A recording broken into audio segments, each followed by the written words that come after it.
Olá amigos, bom dia, boa tarde, boa noite, eu sou Marcelo Fenol, cervejeiro caseiro, e aqui nesta videoaula estamos dando continuidade aos pequenos trechos, pequenas dicas sobre o livro Yeast, que fala aí bastante sobre leveduras e fermentação. Se você ainda não conhece, sugiro conhecer aqui meu curso de cervejaartesanal.net, um lugar onde eu vou poder te dar com bastante calma, com bastante tranquilidade, bastantes detalhes e atenção, todo aquele meu conhecimento sobre cervejas artesanais. São mais de 40 horas aulas, dividido em 12 módulos atualmente, cerca de 800 tópicos cervejeiros, ok? Então acesse aí curso de cerveja artesanal, faça o seu cadastro lá e passe a ter esse acesso exclusivo às nossas videoaulas, nossos bate-papos aqui, e um canal direto comigo para tirar dúvidas e tudo mais sobre cerveja artesanal. Então, vamos lá, aula. Primeira frase de hoje: não separe a cerveja da levedura antes que ela tenha a oportunidade de reduzir os compostos intermediários criados durante a maior parte da fermentação.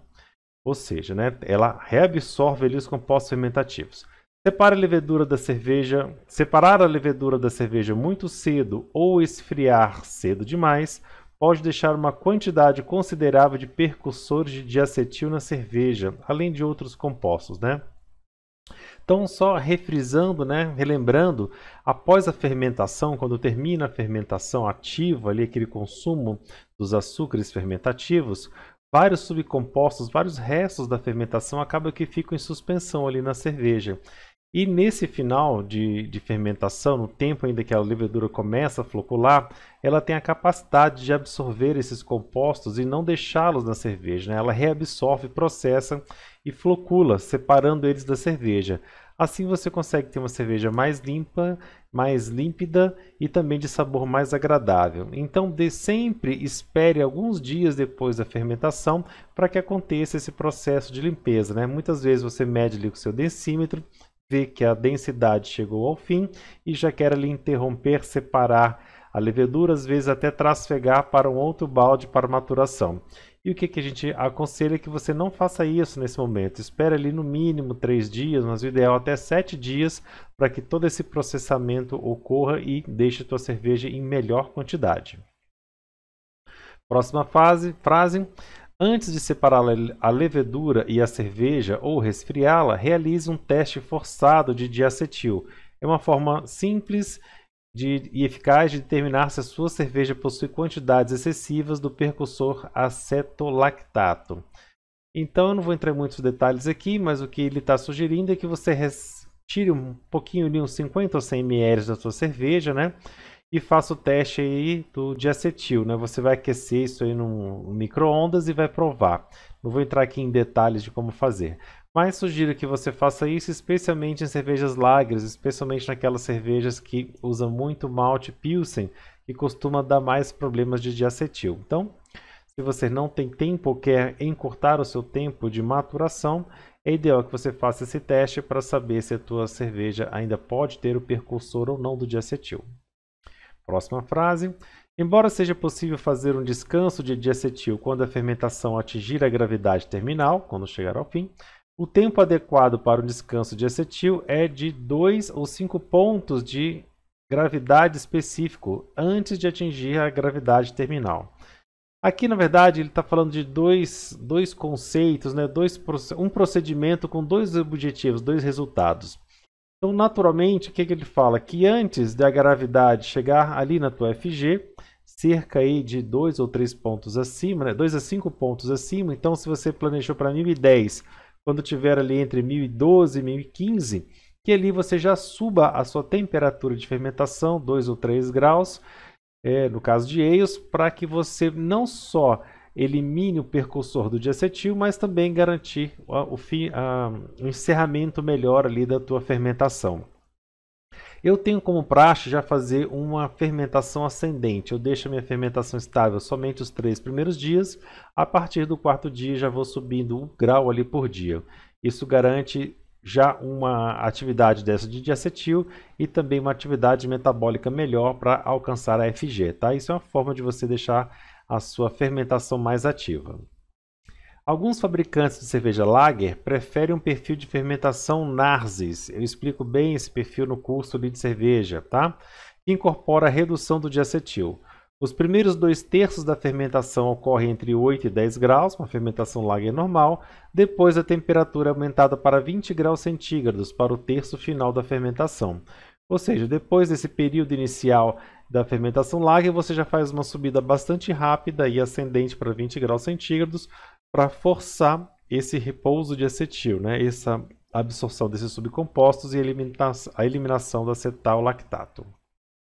A modificação da temperatura não é absolutamente necessária, mas um descanso de 2 dias na temperatura de fermentação, quando a cerveja atingir a gravidade terminal, pode ajudar a reduzir o diacetil. Se a fermentação foi lenta, elevar a temperatura 3 graus acima da temperatura de fermentação acelera a redução do diacetil.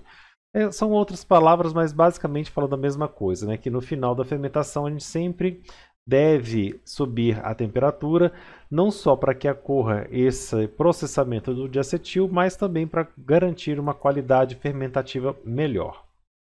O acondicionamento tradicional da cerveja utiliza uma lenta redução de temperatura. À medida que a fermentação desacelera e o fermento começa a flocular, o fabricante inicia o processo de resfriamento lento da cerveja, a uma taxa de 1 grau centígrado por dia. Aqui tem um ensinamento muito interessante sobre lager, né? A palavra do inglês cold crash, que nós utilizamos, ela dá a ideia, esse crash, de que é um resfriamento brusco. E num dia eu estou ali a 20 graus, no dia seguinte eu estou a 0 graus. E essa redução brusca, ela não é boa para a sua cerveja, não é boa para o seu fermento. O ideal é que após esse término desse diacetil, você faça uma redução gradativa e lenta, né? Ele recomenda aqui na cerca de 1 grau centígrado por dia. Para nós cervejeiros caseiros, eu acho que 1 grau por dia é até exagerado, mas 5 graus por dia está de bom tamanho. Então se você terminou ali, por exemplo, em 25, né? Sete ali teu controlador para 20 graus, espere 24 horas, né? Para o dia seguinte, 7 a 15, espere 24 horas. No dia seguinte, para 10, no dia seguinte, para 5. E se você gosta de fazer aí um cold crash, temperatura ainda mais baixa, 7 aí a 0 ou na temperatura que você quiser, ok? Eu particularmente não gosto de fazer lagers, né, em temperatura tão baixas. À medida que você chega perto dessa zona de congelamento da água, acaba que tudo para ali na tua cerveja. Então entra mais uma atividade de conservação da cerveja do que propriamente uma atividade de limpeza e floculação e tudo mais. Eu prefiro temperaturas ali um pouco mais altas, na casa de 5 a 10 graus centígrados, principalmente quando eu uso lúpulos, né? Quando faço dry hopping, uso sempre a parte superior, em torno ali de 10 até 15 graus centígrados para fazer essa atividade. Consigo uma melhor eficiência de dry hopping, uma boa sustentação ali de sabores e aroma, e também consigo promover uma boa solubilização, né? Ali uma decantação desses compostos, tanto do lúpulo quanto da levedura. Ok? Uma taxa de pitch rate muito alta, além de poder resultar em ésteres baixos ou inesperados, sabores de autólise de levedura e retenção de espuma deficiente. Ele está falando aqui que é o seguinte, quando a gente faz uma inoculação muito alta de pitch rate, isso é comum em quem reaproveita lama, né? Por exemplo, a pessoa foi fazer 20 litros de cerveja, ela usou um saquinho que tinha 10 gramas de levedura, colocou lá, fez a sua cerveja, depois coletou toda aquela lama, né? Aquela lama deu aproximadamente ali 500 ml, aproximadamente 500 gramas de levedura. E aí na cerveja seguinte ele pega aqueles 500 ml e joga no balde. Isso é um pitching rate muito alto, tá? Nesses casos de reutilizar a lama, eu sempre recomendo no máximo 5 vezes a quantidade de levedura inicial. Então se você inicialmente colocou ali 10 gramas no pacotinho de levedura seca, então coloque ali no máximo 50 gramas, né, de levedura reaproveitada, de lama, para você fazer essa nova fermentação, ok?